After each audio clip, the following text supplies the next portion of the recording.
അഭിലാഷ് JNUവിലെ ഇടതുപക്ഷത്തോട് എന്നും ബഹുമാനമാണ്. പക്ഷെ അവിടുത്തെ നക്സലുകളോടൊന്ന് ചോദിച്ചോട്ടെ, ഇടയ്ക്ക് തടസ്സപ്പെടുത്തരുത്. നിങ്ങൾക്കൊക്കെ ഉളുപ്പുണ്ടോ? ഈ രാജ്യത്ത് ജീവിച്ച് ഈ രാജ്യത്തിന്റെ ചോറ് നിന്ന് ഇവിടത്തെ സബ്സിഡി മേടിച്ചതിന് ശേഷം 4 ലക്ഷം കാശ്മീരി പണ്ഡിറ്റുകളെ പുറത്താക്കിയതിനു ശേഷമാണ് ഇന്ത്യൻ ആർമിയോട് ഇടപെട്ടത്. ഈ 4 ലക്ഷം കാശ്മീരി പണ്ഡിറ്റുകളെ അടിച്ച് പുറത്താക്കിയപ്പോ 100 അമ്പലങ്ങൾ തകർത്തപ്പോ കോടിക്കണക്കിന് രൂപയുടെ പ്രോപ്പർട്ടി എടുത്തപ്പോ ഈ ജനാധിപത്യവും ഇൻക്ലാബൊന്നും അവിടെ കണ്ടില്ല. വന്ദേ മാതരം വിളിച്ചുകൊണ്ട് ഇന്ത്യൻ സൈന്യം മാത്രമേ വരെ രക്ഷിക്കാൻ ഉണ്ടായിരുന്നുള്ളൂ. അന്ന് ഈ ജനാധിപത്യവും പൊളിറ്റിക്കൽ സൊല്യൂഷനും ആർക്ക് വരാത്ത എന്താ? അപ്പോ ഇത് വെറും വോട്ട് ബാങ്ക് രാഷ്ട്രീയം, അതും വൃത്തികെട്ട പ്രീണന രാഷ്ട്രീയവും മാധ്യമ ശ്രദ്ധ നേടാൻ വേണ്ടി ഒരു അൾട്രാ ലിബറൽ മുഖം എടുക്കുന്ന ഏറ്റവും തരംതാണ ചീപ്പായ രാഷ്ട്രീയമാണ്. 2 ചോദ്യം അഭിലാഷിനോടാണ്. ഇത്രയൊക്കെ നിങ്ങൾക്ക് മാധ്യമ സ്വാതന്ത്ര്യം ഉണ്ടല്ലോ, എന്താ വീഡിയോ ഒന്നും ഇടാത്തെ? ആ വീഡിയോ ഇന്ന് സോഷ്യൽ മീഡിയയിലൂടെ വൈറലാണല്ലോ. എന്തുകൊണ്ടാ വീഡിയോ നിങ്ങൾ ഇടാത്തെ? മനഃപൂർവ്വമല്ലേ?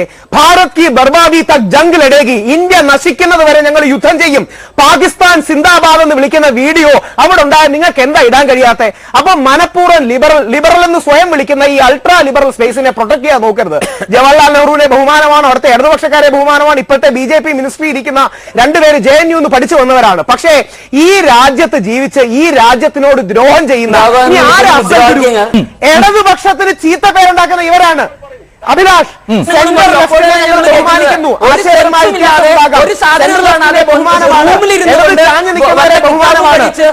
ഈ നക്സലുകൾ, ഈ മാവോയിസ്റ്റുകൾ JNUവിനും ഇന്ത്യക്കും അപമാനമേ ഉണ്ടാക്കി. കണ്ടോ, കേൾക്കുന്നില്ല. ഇത് കണ്ടോണ്ടിരിക്കുന്ന ഓരോ പ്രേക്ഷകരും കാണണം. സംസാരിക്കുമ്പോ ഇടയ്ക്ക് കയറി സംസാരിക്കുന്ന ഇവർക്കല്ലേ അസഹിഷ്ണുത? ശരി,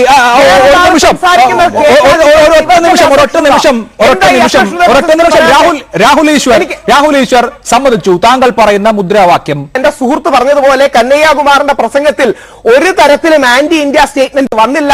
അങ്ങനെ ഇന്ത്യ പോകരുതെന്നാണ് പറഞ്ഞത്. പക്ഷെ നിങ്ങൾ എന്തിനാണ് ഈ നക്സലുകൾക്ക് കുടപിടിക്കുന്നത്? ഈ മാവോയിസ്റ്റുകൾക്കും തീവ്രവാദികൾക്കും നിങ്ങൾ കുടപിടിക്കുന്ന എന്തിനാ?